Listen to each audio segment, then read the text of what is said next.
setiap kita bertemu Ramadan, artinya masing-masing kita semakin dekat dengan titik finish kita masing-masing, yaitu ajal kita. Apa yang antum harapkan ketika antum menemui ajal antum? Sebagai orang yang menyia-nyiakan Ramadan atau memaksimalkan Ramadan dengan segala jerih payah kebaikan dan amal saleh. Alhamdulillah rabbil alamin, wassalatu wassalamu ala asyrafil anbiya'il mursalin nabiyina Muhammadin wa ala alihi wa sahbihi wa tabi'in, amma ba'd. Ikhwa fillah rahimani wa rahimakumullah.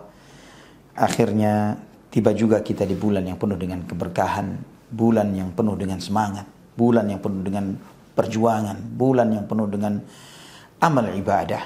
Bagaimana Nabi kita Muhammad sallallahu alaihi wasallam dan juga orang-orang saleh terdahulu, mereka menanti-nantikan bulan ini untuk memaksimalkan amal ibadah, untuk semakin memaksimalkan semua apa yang bisa mereka lakukan di dalam membaca Al-Quran, melaksanakan salat, baik wajib maupun sunnah, dan juga semua amal ibadah yang lainnya termasuk sedekah dan lain sebagainya.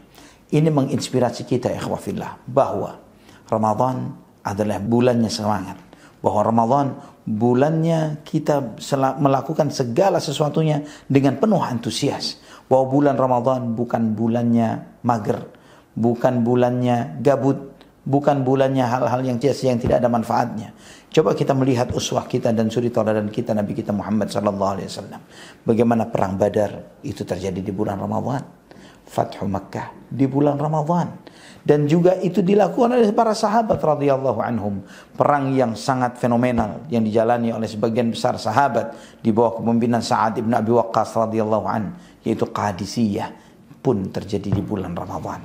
Di sini mengajarkan kepada kita ya ikhwafillah bahwa sebagian kita mengira bahwa Ramadan kita harus ngirit-ngirit tenaga dan energi supaya jangan sampai kita kelelahan sebelum sampainya waktu maghrib. Dan itu adalah asumsi yang salah, bahwa ketika antum di bulan Ramadan segala aktivitas baik, termasuk juga misalnya sebagian antum yang memiliki kebiasaan untuk olahraga misalnya, antum masih tetap bisa melakukannya walaupun intensitasnya yang biasanya melakukannya 2 jam, mungkin batasi cuma dengan sejam gitu misalnya dilakukan, didekatkan dengan waktu menjelang maghrib misalnya 1 jam atau 1 jam setengah sebelum maghrib, sehingga ketika antum merasa lelah maka tidak jauh dari waktu kita untuk berbuka puasa. Dan bahkan berdasarkan penelitian ilmiah terkait dengan hal ini, ketika sebagian kita ingin melatih fisik kita untuk menjadi lebih maksimal, untuk menurunkan berat badan, untuk membentuk otot dan yang semisalnya, bahwa ketika sedang kondisi puasa ada salah satu hormon yang ada di dalam diri kita yang disebut dengan HGH atau Human Growth Hormone, ya HGH, Human Growth Hormone, yang dimana hormon ini adalah yang ikut mensupport pertumbuhan, pergantian sel-sel yang mati pada tubuh kita dan menumbuhkan sel-sel baru yang jauh lebih fresh, yang jauh lebih baik bagi diri seseorang. Dan itu tidak terjadi kecuali dalam 2 kondisi. Pertama, ketika kita tidur, dan mustahil kita tidur terus.